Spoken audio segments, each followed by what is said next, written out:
নমস্কার, আমার সকল দর্শক বন্ধুদেরকে অনেক অনেক স্বাগত জানাই স্বদেশে ঘরকন্যায়। তোমরা সবাই কেমন আছো? আশা করি খুব ভালো আছো, আমিও খুব ভালো আছি। তো আজ দেখো বিষয়টি হলো চিনে হাঁস রান্না করব। চিনে হাঁসটা কী করে রান্না করব সবটাই তোমাদের সাথে শেয়ার করব।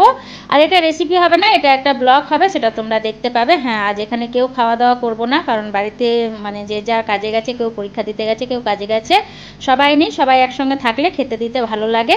যেহেতু কেউ নেই, শুধু রান্নাটাই তোমাদের সাথে শেয়ার করব। তো প্লিজ ভালো লাগলে আমার পাশে থেকো, আর ভিডিওটি যদি খুব ভালো লাগে চ্যানেলটিকে সাবস্ক্রাইব করে আমার পাশে থেকো, আর একটু লাইক করুন। তো চলো একদম সোজাসুজি রান্নার ওখানে যাওয়া যাক। এই দেখো চিনে হাঁসটা ধরে নিয়েছি, এর আগে কখনো রান্না করিনি। এমনি দেশি হাঁস রান্না হয়েছে, কিন্তু চিনে হাঁস এর আগে কখনোই রান্না করিনি। তো এটাকে পেঁপে দিয়ে রান্না করব, আর একটু আলাদা ধরনের রান্না করব। তোমরাও এইভাবে বাড়িতে ট্রাই করো, আর ভালো লাগলে আমার পাশে থেকো। তো চলো একদম রান্নাঘরে চলে যাই নিয়ে এটা।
দুধ মাখানো হচ্ছে,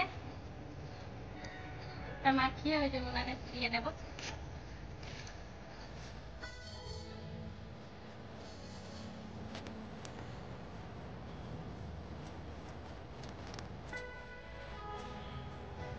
বলা পায় না, না দুধ এটা বলা পায় না, বলাটা পায় যে ওটা মিলি করে দেখতে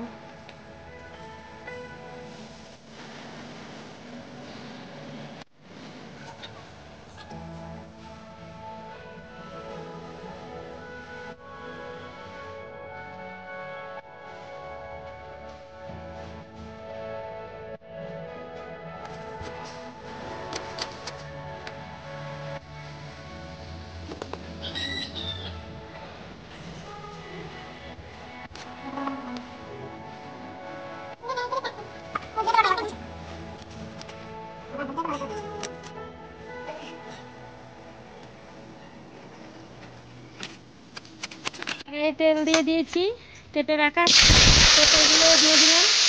লবণ হলুদ দিয়ে পেঁপেগুলো ভালো করে ভেজে তুলে রাখবো।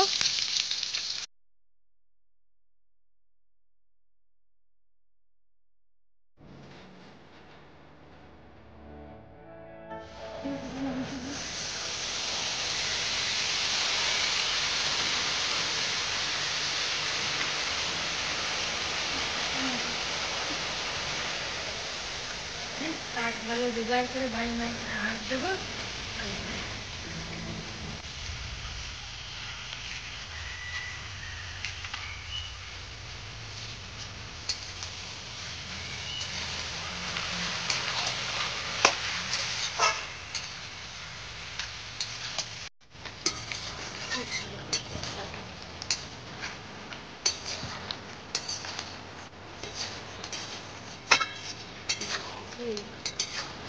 কষানোটা হয়ে গেছে, এবারে জল দিতে হবে।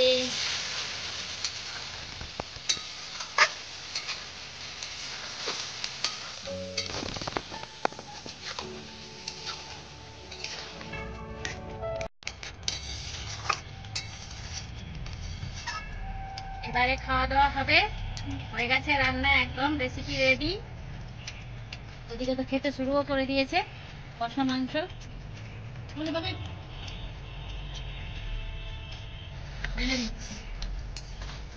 হয়ে গেছে, ঢেলে নিচ্ছি, পুরো রেডি।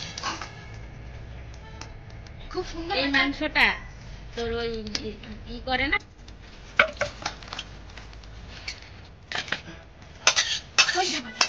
লিওর মুখ দিয়ে ধরে নিত হ্যাঁ অনেক আগে। এরকম ভুলে গেল।